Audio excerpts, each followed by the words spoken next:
Queridas amigas y amigos, hoy tenemos el lujo de tener con nosotros a Gonzalo Díez, arquitecto ecuatoriano, máster en arquitectura y planificación, socio fundador de Díez más Müller Arquitectos, uno de los estudios más prominentes del Ecuador. Gonzalo ha recibido numerosos premios académicos y además cuenta con una prolífica producción arquitectónica que abarca diferentes tipologías en donde ha merecido importantes reconocimientos, entre ellos varios premios al ornato. Sin más, damos paso a la entrevista. Querido Gonzalo, bienvenido a esta casa, tu casa. Siempre tenemos un aprecio enorme en Trama. Te hemos publicado, creo que casi todas las obras desde que empezaste tu prolífica producción. Quería empezar esta entrevista preguntándote, ¿cuándo supiste que querías ser arquitecto? ¿Por qué escogiste esa profesión? En el mío sí es medio el caso de que desde bien joven sí,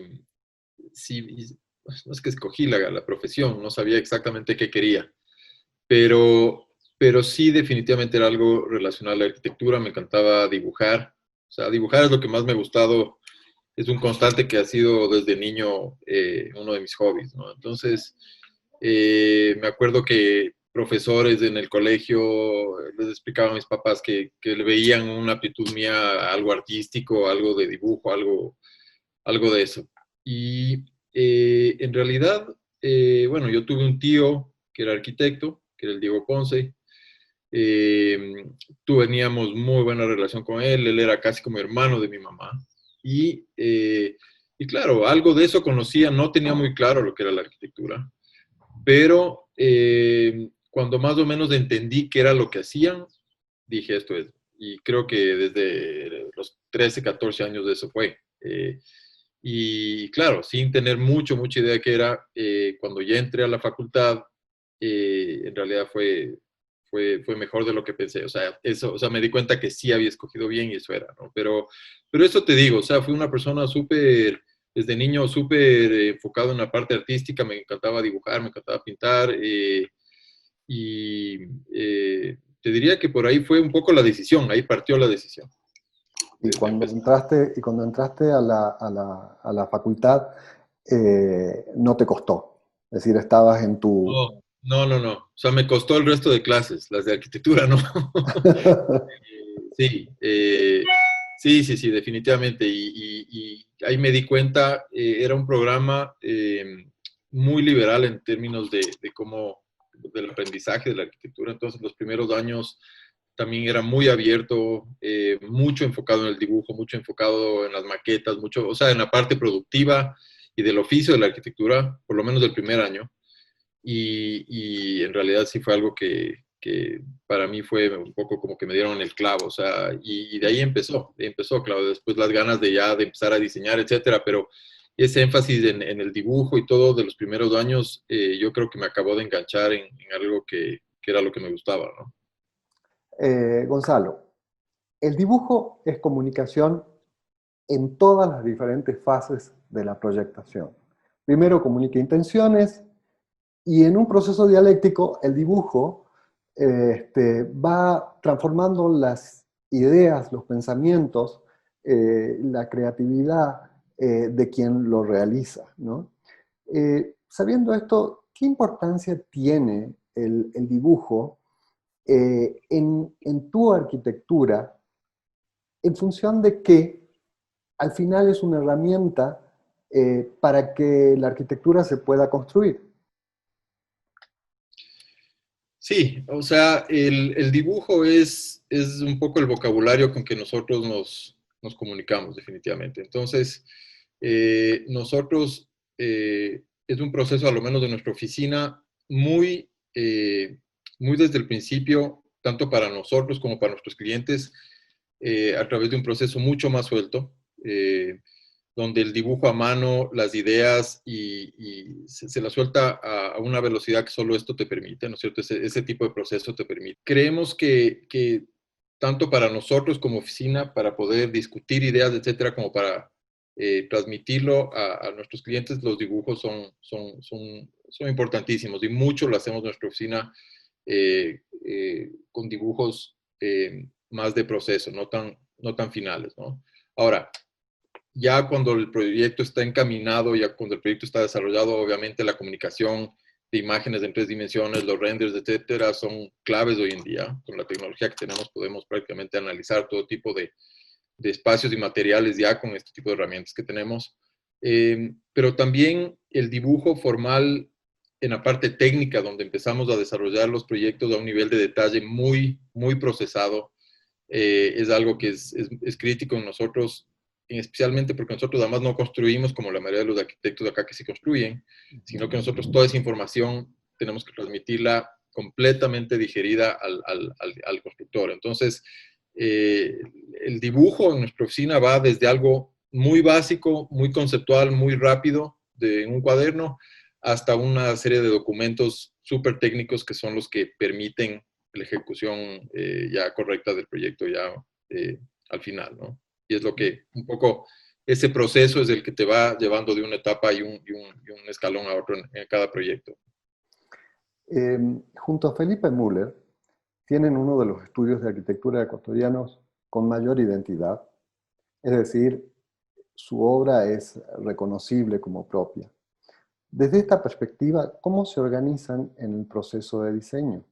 ¿El proceso de diseño es individual o es colectivo? ¿Podrías describirnos brevemente ese proceso creativo y de diseño arquitectónico? Sí, nosotros no, a ver, no te diría que, bueno, primero que nada, el Felipe y yo somos los que manejamos y dirigimos la mayor cantidad de proyectos, pero no todos los proyectos.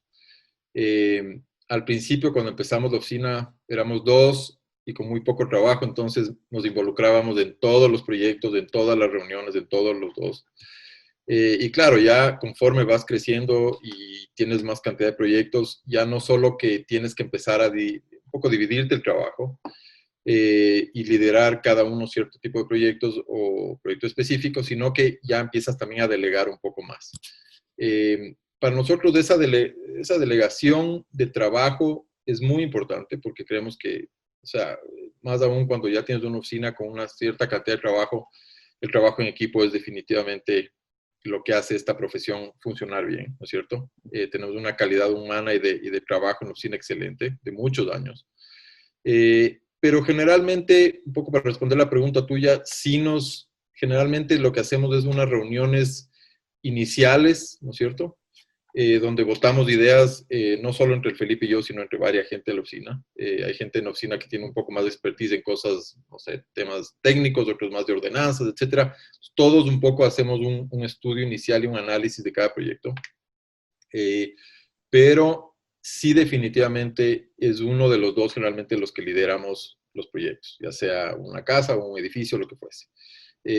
Y lo que es interesante es que por más que uno sea el que esté liderando y generalmente esa misma persona es la que termina haciendo la dirección arquitectónica y la ejecución completa de la obra, ¿no es cierto?, durante la construcción.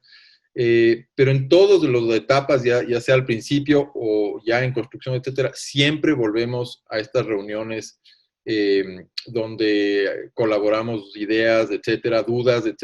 Muchas veces uno está con algún tema o con un cliente o con algo que no está, y siempre volvemos a estas reuniones para un poco entre todos eh, votar soluciones y votar, como digo, las ideas, ¿no? Entonces, si bien al tener una oficina que ya va creciendo, tienes que un poco dividir responsabilidades. Es un proyecto de oficina donde todos los proyectos siempre estamos enterados todos de lo que está pasando, ¿cierto? Y un poco aportamos a todos los proyectos en diferente nivel cada uno. Eh, ¿Qué es lo que otorga identidad a la oficina, ¿no? A la arquitectura de Diez más Müller? ¿Qué hace que, desde tu perspectiva, qué hace que sea tan reconocible? El logo. No sé, o sea, no sé, cuando dice reconocible, sí, mucha gente nos dice que creen que nuestro trabajo es reconocible. Tratamos, a ver, yo creo que definitivamente la mayoría de oficinas sí van a tener ciertos rasgos reconocibles, un poco por los intereses que tienes como arquitecto y como oficina, ¿no es cierto? En nuestro caso, tratamos de abordar los proyectos cada uno diferente, cada uno de una forma de investigación, de entendimiento, ¿no es cierto? Y por dónde le atacas al proyecto. Entonces, no deberían ser todos los proyectos iguales. Pero sí te diría que hay ciertos parámetros con que trabajamos y intereses, por ejemplo, la materialidad es algo que cada vez nos interesa más en el proceso del diseño.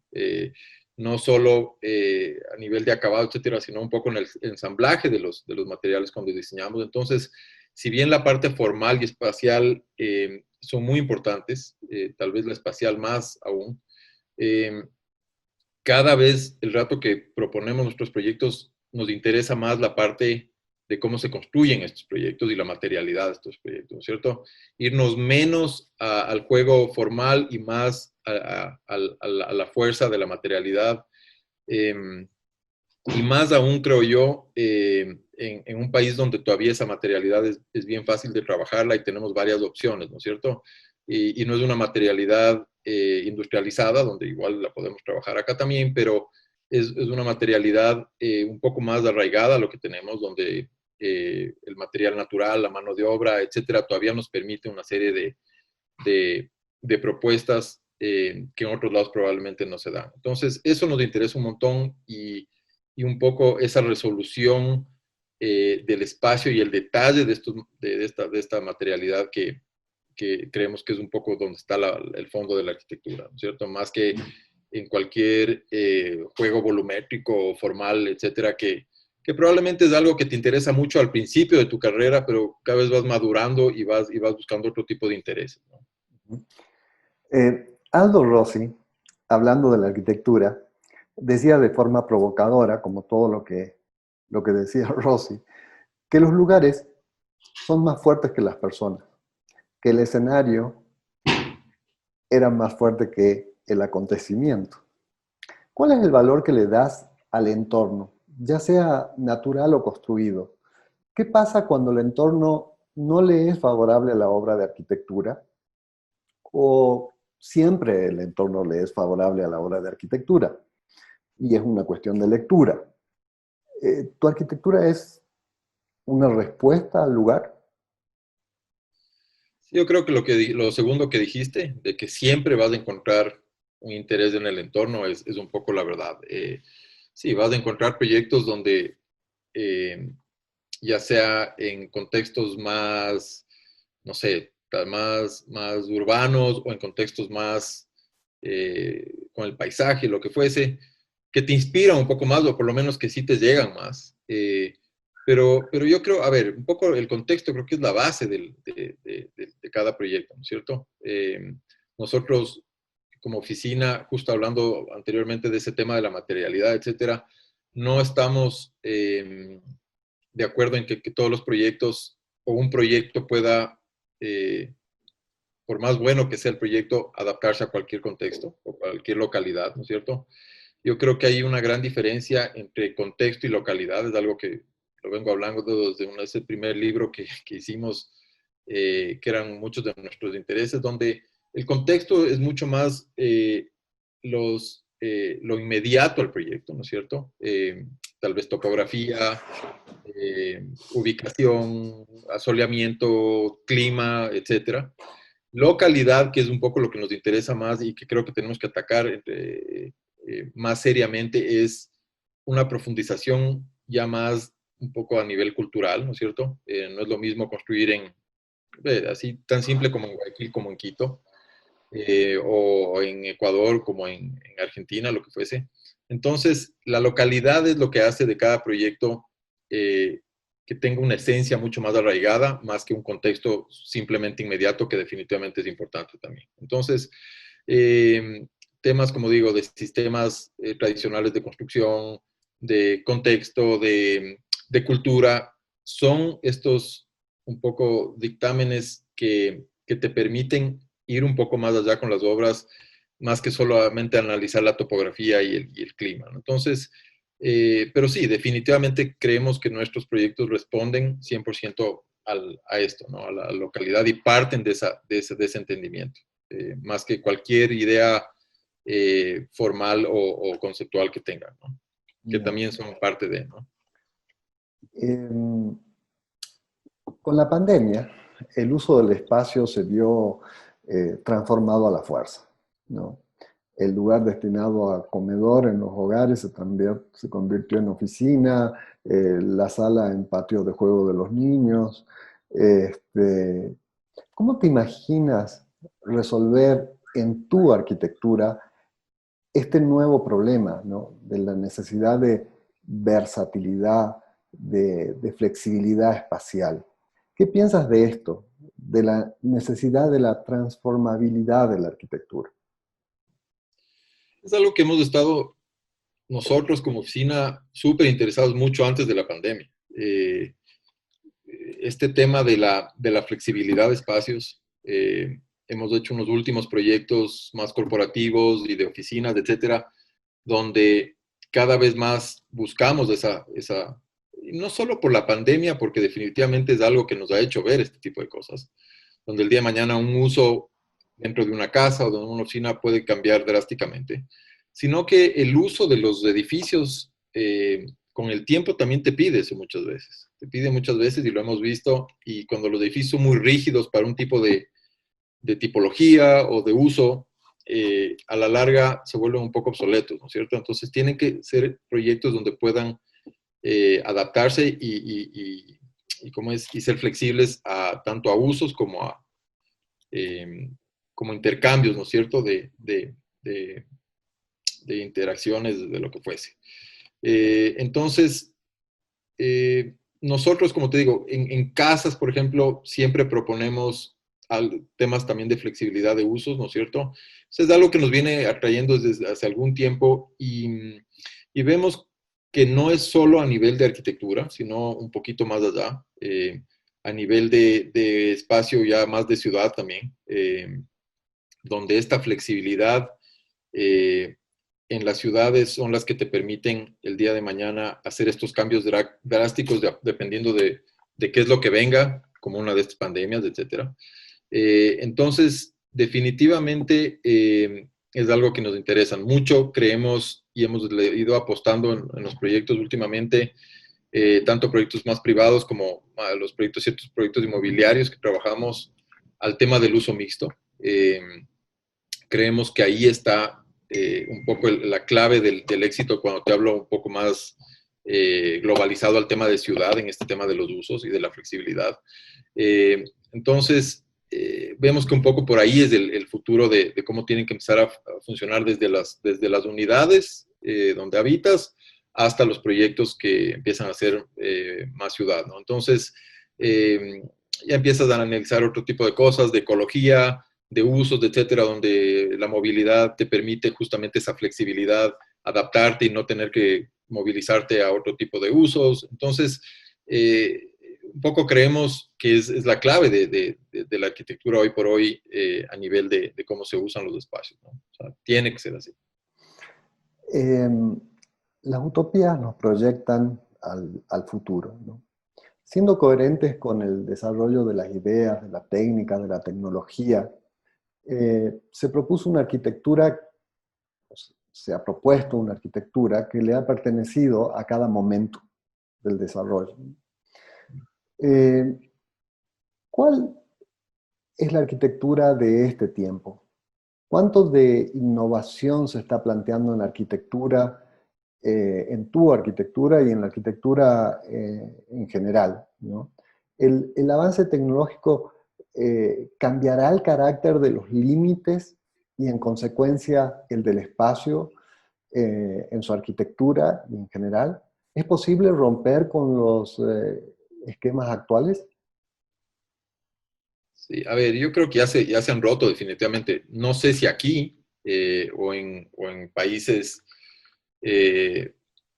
menos desarrollados, pero definitivamente en países europeos, o sea, en otros lados ya la tecnología, aquí tienes la tecnología, pero el proceso para llevar a cabo ese desarrollo de esa tecnología a nivel de arquitectura de espacio, todavía le veo muy complejo acá. Es un proceso mucho más sistematizado, es un proceso que aquí el tema industrial todavía no lo permite, ¿no es cierto?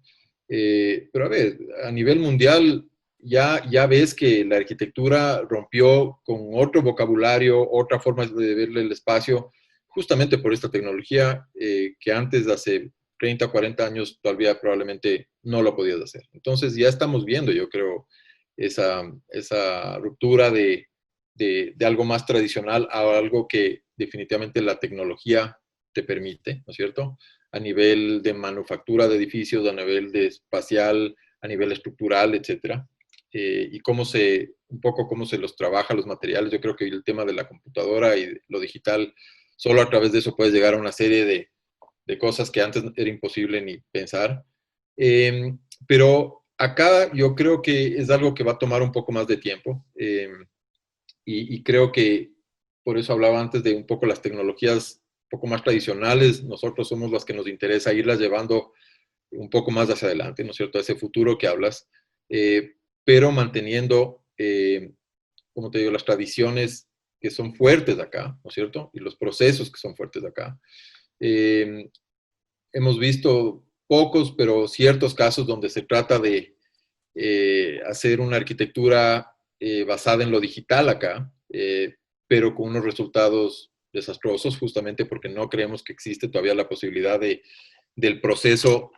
En el proceso de diseño lo vemos más que factible, es el proceso de desarrollo y de ejecución el que todavía lo vemos que es muy complejo acá, ¿cierto? Entonces, eh, creemos que todavía eso va a tomar tiempo, pero sí, a nivel mundial ya hemos visto que ya el mundo ha cambiado a nivel de su arquitectura. O sea, ya vas a ciertos proyectos en otros lados y ya es algo un poco sacado de la ciencia ficción, ¿no? Entonces es Claro, increíble. a ver, obviando un poco el tema de las escalas, ¿no? Que ese suele ser un gran problema cuando empezamos a ver lo que se hace en otros lados, que con unas escalas y luego tratamos de realizarla en nuestro medio con una escala menor, no resulta, ¿no? ¿Qué sientes cuál es tu opinión acerca de el diseño paramétrico, de la arquitectura que hace Patrick Schumacher, Zaha Hadid Architects? ¿Tienes una opinión? ¿Qué ¿Qué opino de sientes eso? con eso? Sí. A mí me encanta, o sea, me parece que son obras que las admiro muchísimo, un poco porque cada vez más y con la experiencia que tengo como arquitecto con los años, te das cuenta de lo que involucra y lo que requiere llegar a un tipo de eso de proyectos, ¿no? Entonces, lo admiro muchísimo. Te diría que no es una arquitectura que es la que más me mueve. No es la arquitectura que me va a sacar las lágrimas, no es, Ujú. pero definitivamente sí es una arquitectura que me interesa un montón y cuando viajas a otro lado y ves estos proyectos, o sea, un poco te, te maravillas de cómo estas oficinas han logrado, ¿no es cierto? A través de justamente de ese empuje a la tecnología y a lograr este tipo de cosas que son realmente increíbles, sí, son increíbles, ya sea de Zaha Hadid, de Frank Gehry, de UN Studio, de los que fuesen, ¿no? Pero te digo que nosotros, la arquitectura que por lo menos a mí, y creo que hablo un poquito más general, no específicamente, pero un poco más a nivel de la oficina, es otra la que realmente todavía nos mantiene más enfocados en la arquitectura. Y es esa arquitectura que más intangible de la luz, del material, y que nos permite eso, llegar a ese nivel de maravilla y de magia con los procesos, con la tecnología que tenemos acá, ¿no? Ujú. Entonces, eso te diría respecto a eso, Si, ¿no? si hacemos el ejercicio a la inversa, eh, en vez de ver hacia el futuro, vemos hacia el pasado. ¿Qué arquitectura del pasado te conmueve? Hasta las lágrimas. Yo creo que en cada etapa o cada época tiene algo que sí, eh, ¿Qué espacio, qué lugar eh, que hayas visitado te ha movido? Es decir, y o te ha sea, hecho... verás, yo soy súper ecléctico en términos de gustos. Yo creo que tanto en la música como, o sea, me gusta de todo, ya de todo, todo, todo, todo. Y sí tengo mis preferencias, definitivamente, y en la arquitectura creo que es igual. Pero te digo, o sea, el día de mañana te vas a una catedral gótica, a Saint-Chapelle en París, y me siento la misma sensación de irme a un edificio de Louis Kahn. Entonces, yo creo que no tiene tanto que ver con la época o con la historia, sino con esa magia de poder lograr justamente eso, ¿no? Esa sensación espacial, esa sensación de escala, de luz, que yo creo que ha existido en toda la época. O sea, ándate o sea, a la época renacentista, ándate a Italia también, o sea, te vuelves loco con todo lo que puedes ver. Entonces, y eso es parte de mi interés como dentro de mi proceso ese de entendimiento, de dibujo, de ir aprendiendo y captando las cosas mediante el lápiz, es justamente eso, dibujar todo tipo de proyectos, ¿no? O sea, no es solo una arquitectura más moderna, contemporánea o algo que solo sea algo que realmente me guste, sino es de entender y aprovechar y disfrutar de todo tipo de épocas y de arquitectura, ¿no? Ujú. Si la ciudad siguiera siendo cada vez más vertical, ¿no? Es decir, con una mayor densificación, eh, disminuyendo la pérdida de los espacios verdes, concentrándose. ¿Crees que es posible pensar en una arquitectura y urbanismo diferente? ¿Cómo te imaginas eso? A ver, las ciudades van a seguir creciendo, van a seguir densificándose, o sea, eso es una realidad, incluso con todo con este tema y no sé, te diría que ha habido un poco de dudas a través de todo lo de la pandemia y Ujú. todo, si la densificación de ciudades y este uso de centralizaciones en las ciudades es todavía bueno.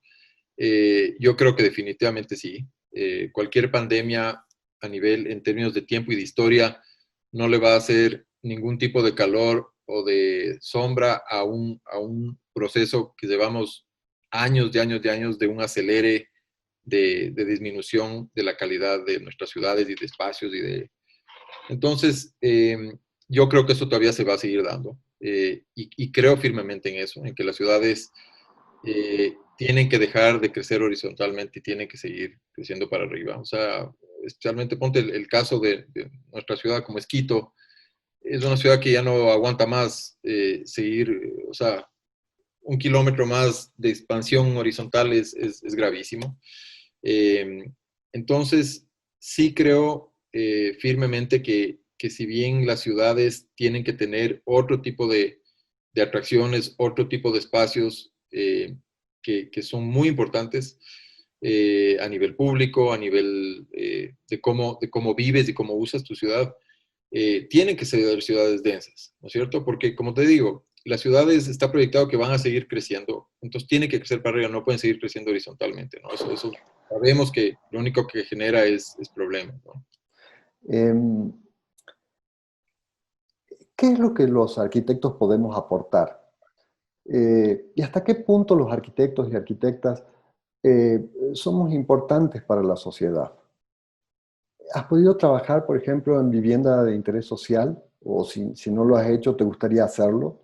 ¿Tienes en tu mente alguna propuesta o solución al respecto? Sí, a ver, no hemos tenido mucha oportunidad de hacer ese tipo de proyectos. Ahorita estamos probablemente con una oportunidad de que algo de eso salga. Esperamos que sea así.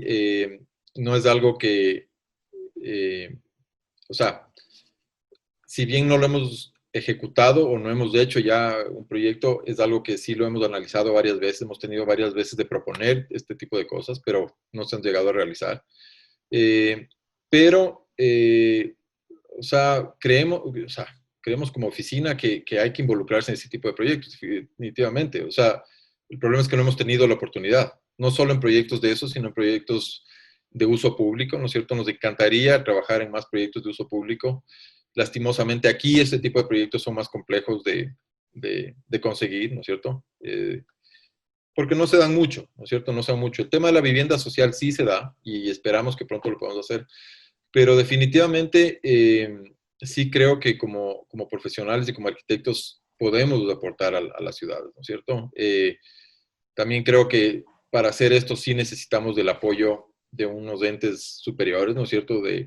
No sé, ya sea del gobierno, de las municipalidades, etcétera. No creo que como individuos u oficinas individuales podemos llegar a aportar a los niveles que creo que podríamos hacerlo si es que se dan las cosas como se han dado en otras ciudades y en otros países, ¿no es cierto? Donde los entes y los gobiernos han impulsado este tipo de obras y de proyectos donde los arquitectos ahí sí entran a aportar en lo que conocen y saben, pero sí se necesita de estos dos lados, ¿no? Definitivamente. Sí, definitivamente. Además, el problema de la vivienda mínima, la vivienda de interés social, es un problema eh, extremadamente complejo. Y los problemas complejos tienen que resolverlos las mejores oficinas, ¿no? Es decir, son ustedes los que son capaces de resolver ese tipo de problemas.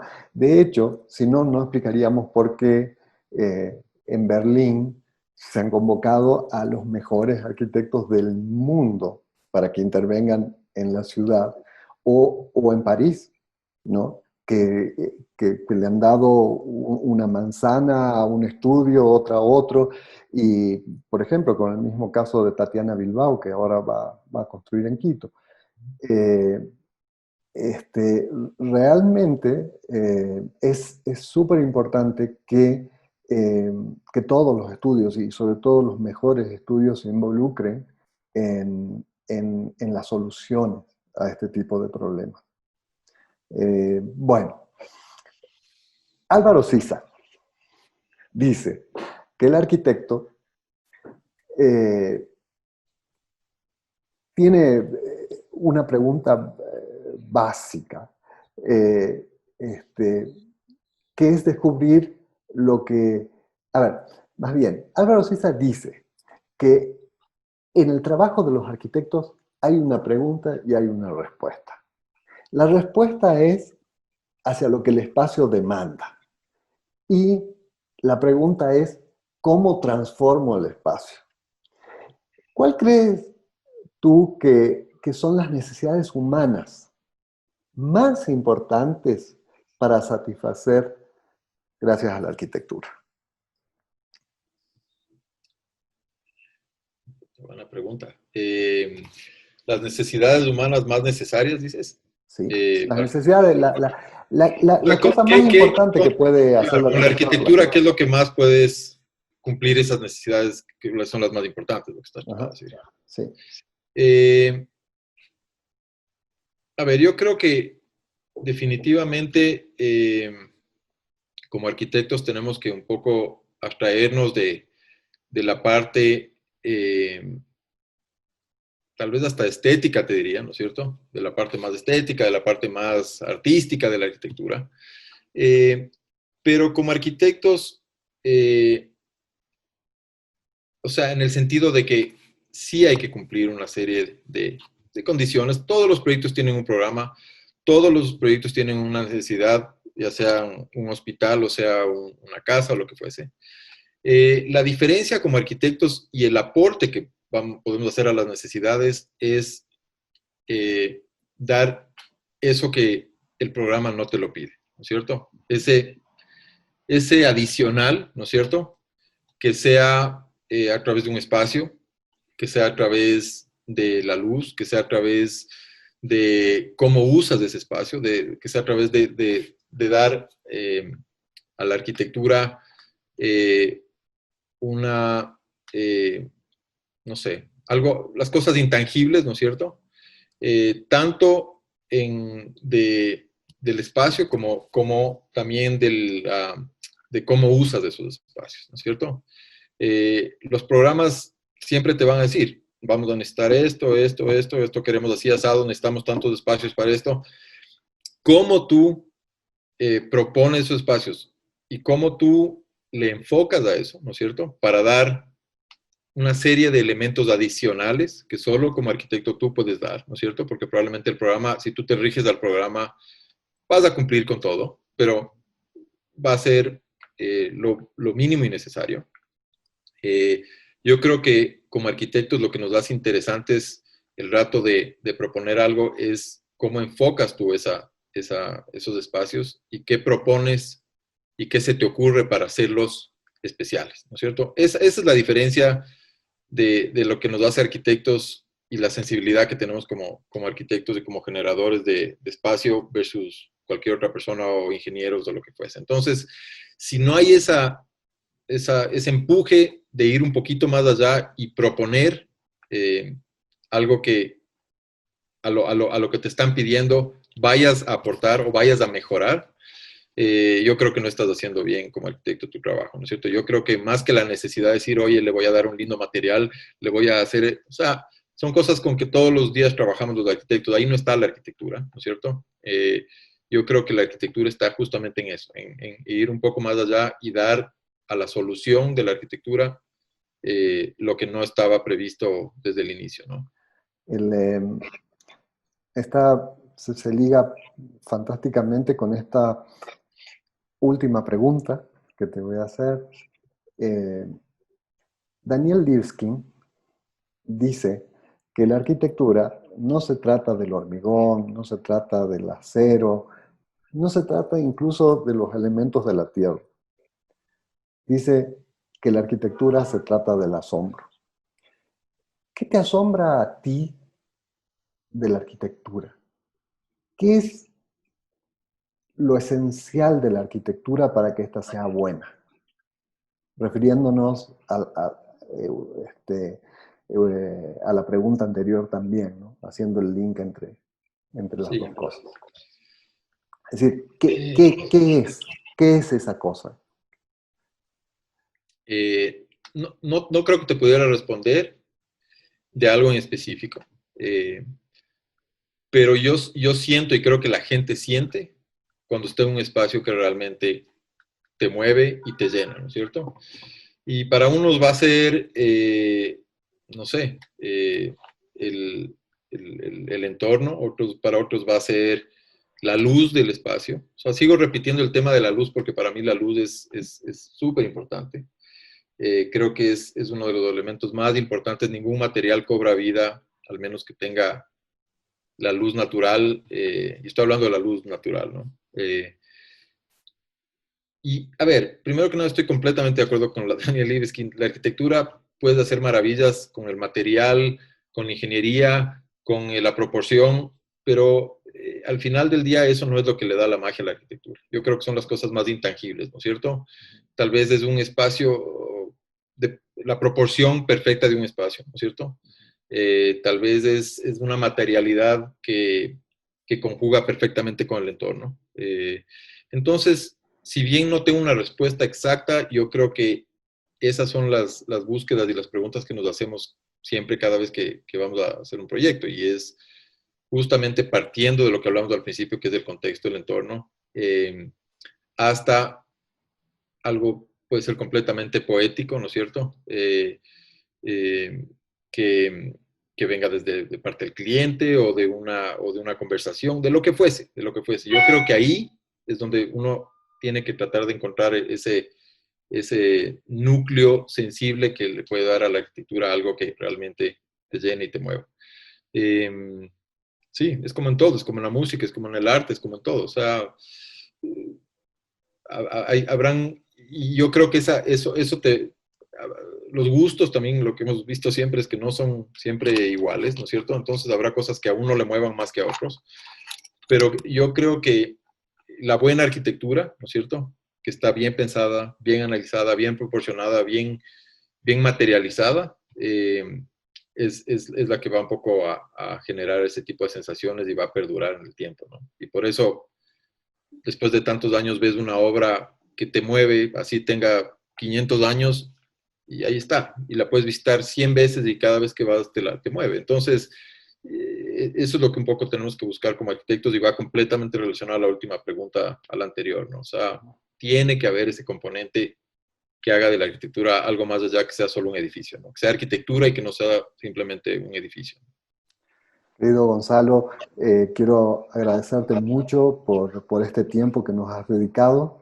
Estoy seguro de que todos los oyentes se van a sentir gratificados de haberte escuchado y Claro.